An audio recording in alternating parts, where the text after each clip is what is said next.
This video is going to go through different types of angles. So far we've learned in class about vertically opposite angles.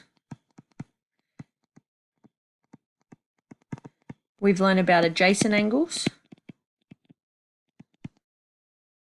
We've learned about complementary, supplementary,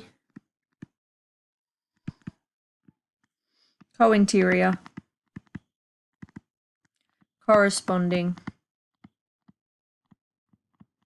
and alternate. Now, ways to remember each of these. So our vertically opposite is our angles that are created by two lines that intersect, and the opposite angles are equal. So our angle here and here are equal to each other, and then our angle at the top and bottom are equal. Adjacent angles, they have a common arm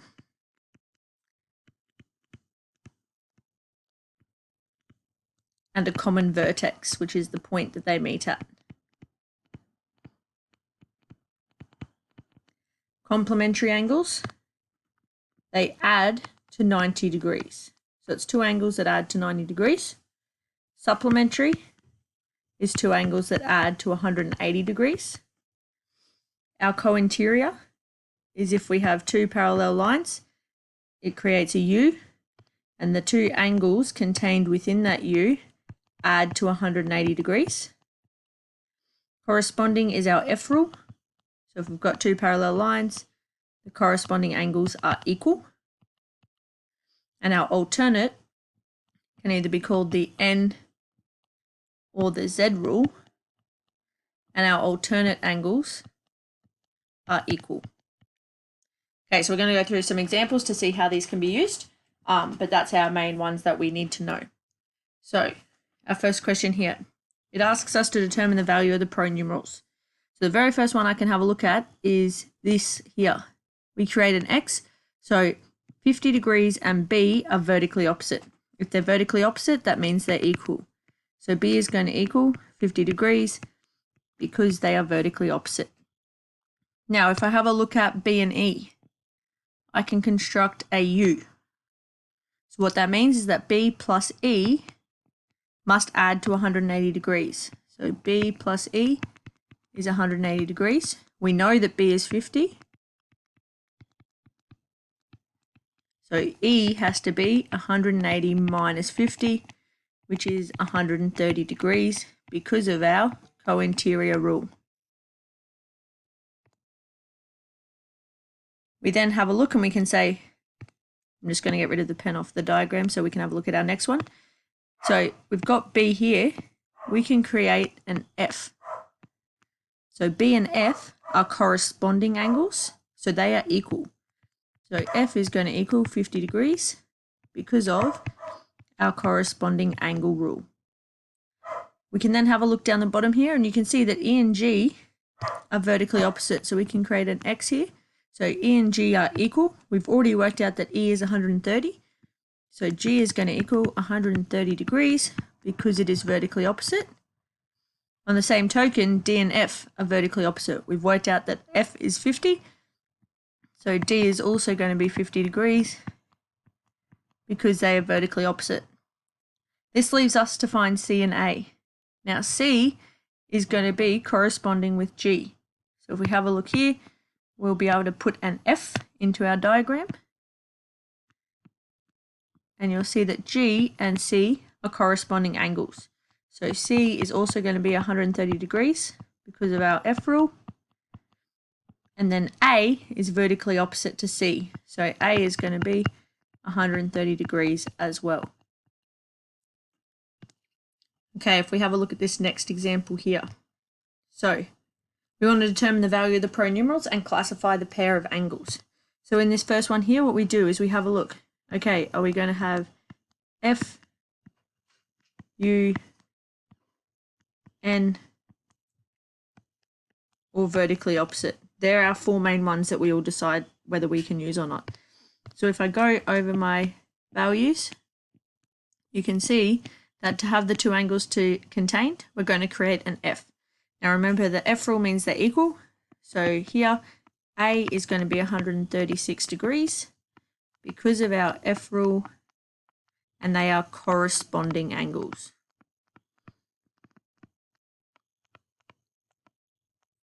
In our next one, you can see that it's going to create a U. So remembering that the U means that they add to 180. So that means that our equation is going to be 68 plus D is 180.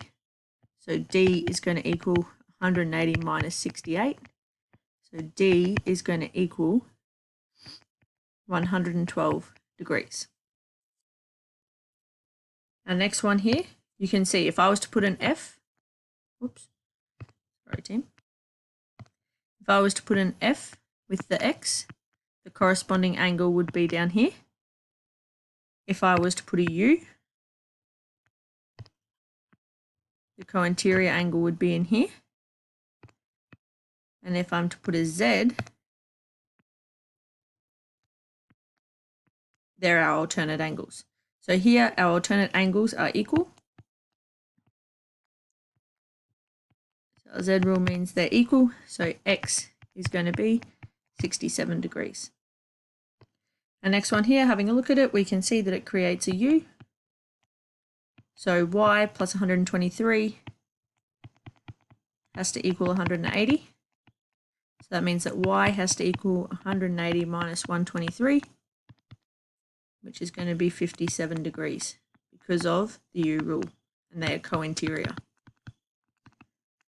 So the second one was co-interior as well, and this third one was alternate.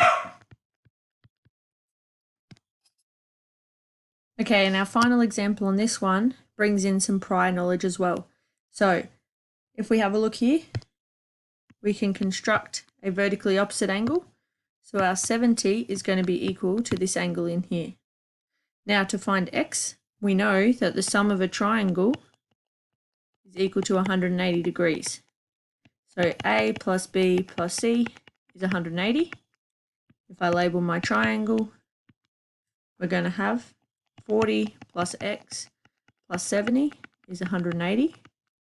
So X plus 110 is 180. So X has to equal 180 minus 110. So that makes it 70 degrees.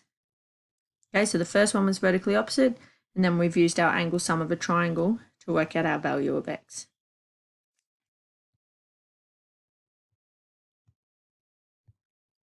Now down here on this picture here, we're just going to identify some different pairs of our types of angles. So if I want to find two corresponding,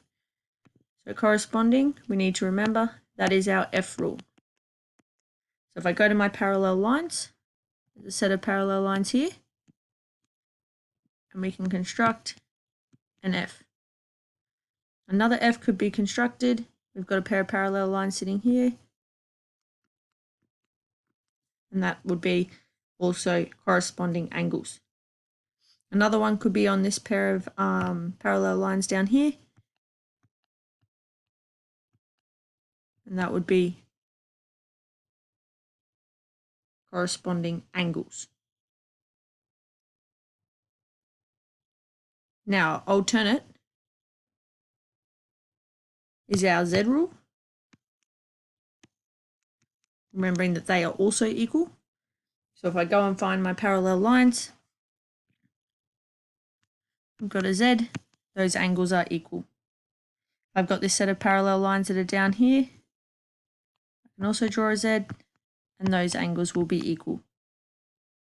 Up here, we've got another set of parallel lines. So those angles would be equal. Okay, vertically opposite. This is our X rule. So we find where two lines cross, and those opposite angles are equal. We can find where another two lines cross, and those opposite angles are equal. And go for another two, opposite angles are equal. Okay, and our last one is our co-interior. So our co-interior is our U rule, remembering that that one adds to 180 degrees. So our U rule, we find where is our parallel lines, so we've got a pair here. if I put my two sides of my U on the parallel lines, and then we connect the bottom, and those are co-interior angles contained within that U. Again here, you've got two parallel lines, we connect the bottom, those are your co-interior angles. In our second picture, again, we've got two parallel lines here, we've got our base, so these two would be co-interior angles. Okay, and our final example that I'll run through are these 4 questions here. Okay, so this first one here, it wants us to find both x and y. So if I have a look here, we can see that 85 here, with y, the relationship is they are corresponding because that f can be created. So y is 85 degrees, and our reason is because they are corresponding angles. Now x is sitting in here, so if I clear that colouring in, we can see that the relationship between 85 and x is going to create a u, so they are co-interior angles. So that means they add to 180. So x plus 85 has to equal 180. So x has to equal 180 minus 85, which means that it's 95 degrees because they are co-interior angles. Our second one here, we can see that we've got a straight line created. We've also got two parallel lines. So we've got a straight line along the bottom. You can see the relationship between y and 110 is going to be our corresponding angles as well. So y is going to equal 110 degrees because they are corresponding.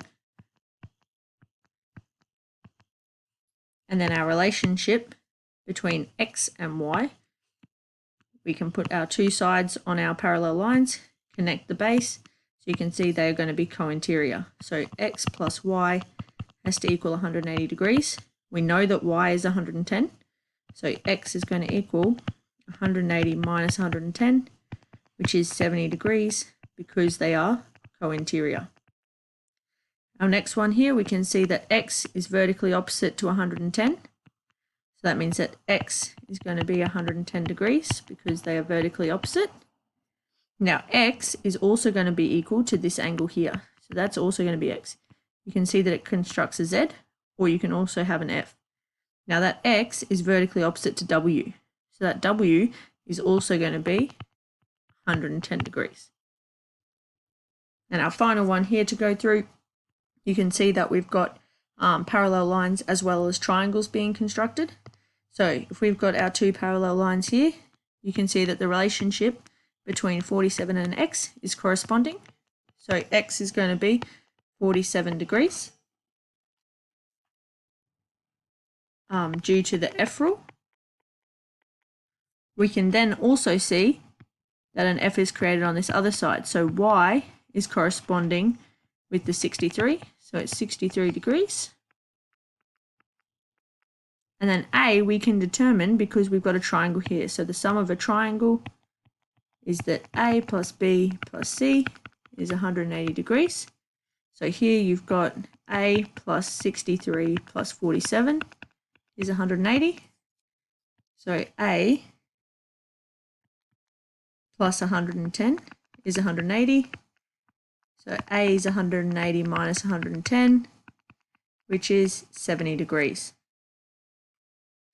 Okay, hopefully that helps you with your understanding of angles. So remembering that we've got adjacent, alternate, corresponding, co-interior, complementary, supplementary, and vertically opposite angles.